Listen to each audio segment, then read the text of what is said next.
time to drop. Welcome back to the Hennisphere, everyone, and welcome to Fright Fest at Six Flags Fiesta Texas.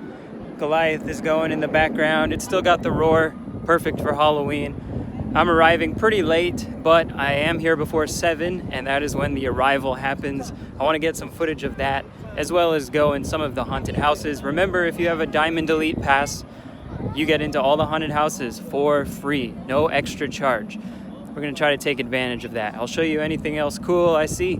Let's go in. Just inside the turnstiles, in front of the park on the right, you have the haunted house tickets, booths. And again, if you have a Diamond Elite Pass, you don't have to get these because they are complimentary. You just get a wristband.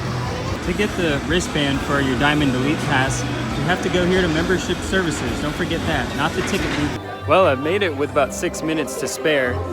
6 minutes until the arrival happens. Look at all the people that have gathered in front of the train station here in Crack Axle Canyon. And there's a lot of fog going. This looks like it's gonna be a big deal.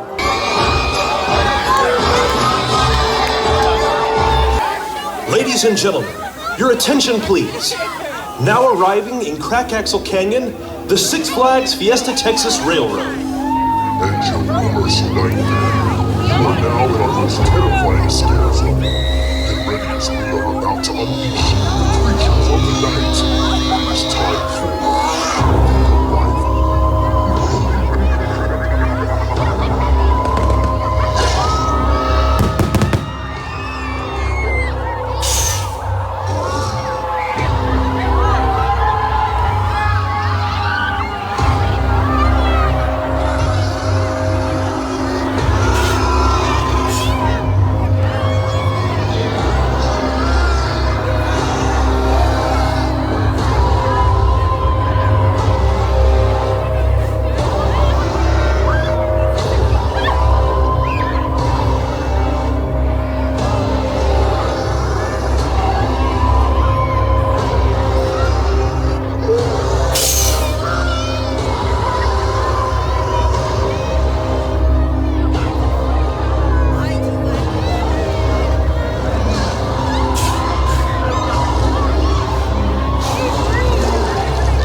Well, that was a really pleasant surprise. I didn't think that the arrival would be that good, but I can see why people wanted it back after it was gone for a year. It had more stuff than I thought it would. It had more characters, it had more effects. They actually had fire on the station, and there were tons of monsters. I saw werewolves, I saw steampunk characters, zombies, people in ghillie suits, people on stilts. There were like 4 different monsters on stilts, which was incredible. And they came from all sides, off the train, from the back, from both sides. They just kept walking through both directions. So if you tried to run towards the back to get away towards Roadrunner Express, they were coming from that side too. So that was very well done. Yeah, that actually reminded me of Fantasmic at Disneyland with the Mark Twain coming around with all the characters on it. That's what this was like. When the train rolled up, the characters, all the monsters weren't packed in. very tightly, but they weren't sitting down like normal. They were all just standing there like they were on a subway or something. It really looked like Fantasmic at Disneyland. So now I'm gonna go back up to the front to get my wristband to check out some of these haunted houses. Well, what do you know? Bugs is open today. The park actually has a water ride. I was able to get my wristband for all the haunted houses, and now it's time to go into Wicked Hollow. I can see quite a few people are already frightened. They're not even moving. Oh God, Dave! I take a picture with you. Yeah.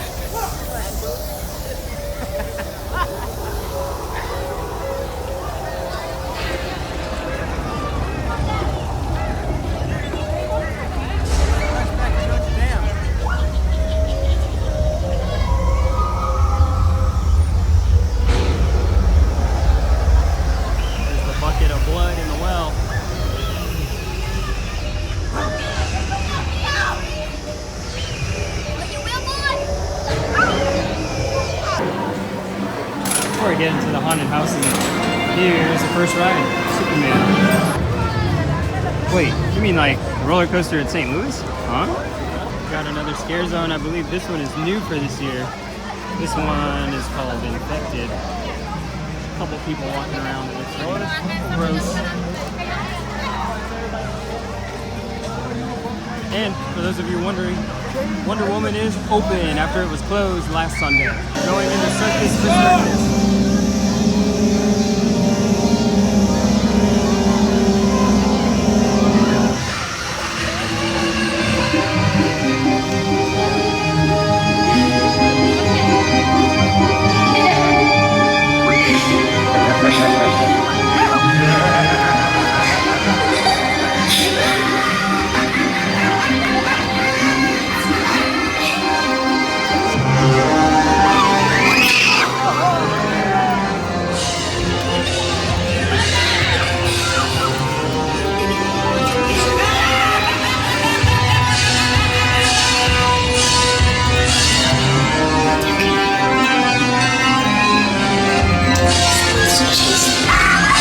I love the atmosphere here. The music is perfect. They have creepy carnival music, then they have like fights, and then they have like extremely gory, like blood and guts spewing kind of sounds. But then over next to the Joker, they have the Dark Knight soundtrack playing, which sounds awesome. Like that's the perfect music to have for DC rides. Now I'm gonna go to Poltergeist because I got a flash pass for it. The other ride I got a flash pass for is Iron Rattler. It's only fitting to do Poltergeist on a Halloween-themed night.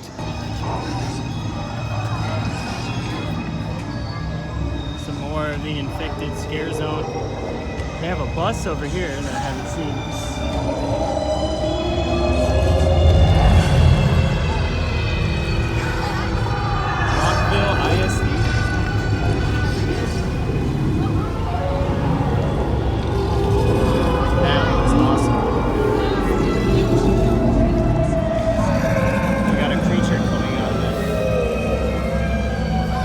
And they are running 2 train ops on Poltergeist, so they're stacking trains. We're just waiting on the brakes.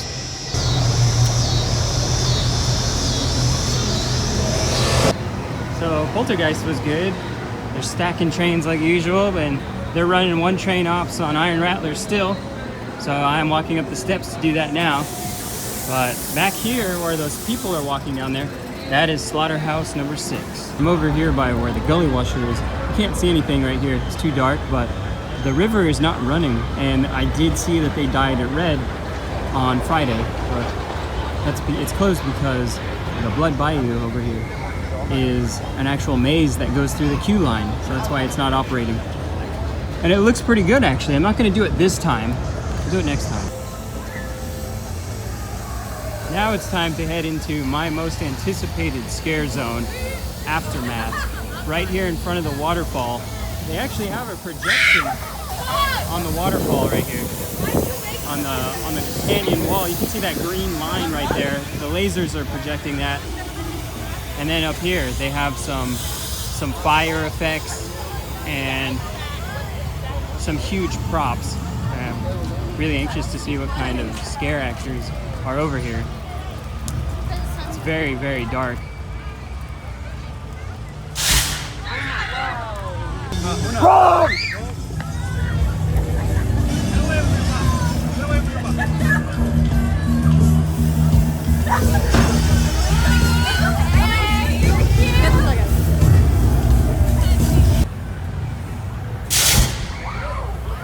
So the Aftermath Scare Zone was all right. It was really hard to see things through my phone, but I love the fire, and it was more like kind of steampunk or underground mine themed. It was pretty awesome. Now I am going into Slaughterhouse 6. I've never done any haunted houses at Fiesta Texas before, so I am pretty nervous. I don't like scary movies and that kind of stuff, but I'm not gonna film inside. I really wanna look at everything while I'm in there and not pay attention to my phone. So I will talk to you when I am out. Slaughterhouse 6 was okay. I've seen a lot of the Universal Studios mazes online. This one was certainly like not up to that standard, and it was kind of on par with the SeaWorld mazes. They had like 2 rooms that I did really like, but now we're gonna go into Buried Alive, which I think is better. I am all done with Buried Alive. That one was quick. As soon as I walked up, they let the group go in, and that maze was better. Although it still felt like it had just empty sets, just like someone was supposed to be there, scare actors, whatever, or they had some stuff that looked like it was supposed to move, but it was stationary. So I think in years past it's been a little better, but some of the effects in there were pretty awesome, some of the rooms. And I've never seen some of the things in there ever in a maze before, like at Universal Studios. I've never seen stuff in that maze at Universal, so pretty awesome, very unique. Could use a little work just because there's some like dead areas. Here is the Soul Harvest at the front of the park. They had a stilt walker earlier, a couple of them actually. I don't see them right now, but there's a wolf right there in the front of the house. And there's Woody up there. We're getting in a little closer. There's Woody. The wolf is messing with people. Scare actors. Honestly, this is like my second favorite out of all of them. Check this out. We have the refill station open already here at the front of the park. We have all the soda machines over here. They are not freestyle machines. Well, I had a great time tonight. I have to be up early in the morning, so I can't stay till closing or do anything else here in the park, but first time at Fright Fest at Fiesta Texas. Big success. Love that I get into all the mazes for free, have the dining pass, all that good stuff. So check back next week and I will go into even more of the haunted houses. Thanks for watching. That was another day in the Hennisphere.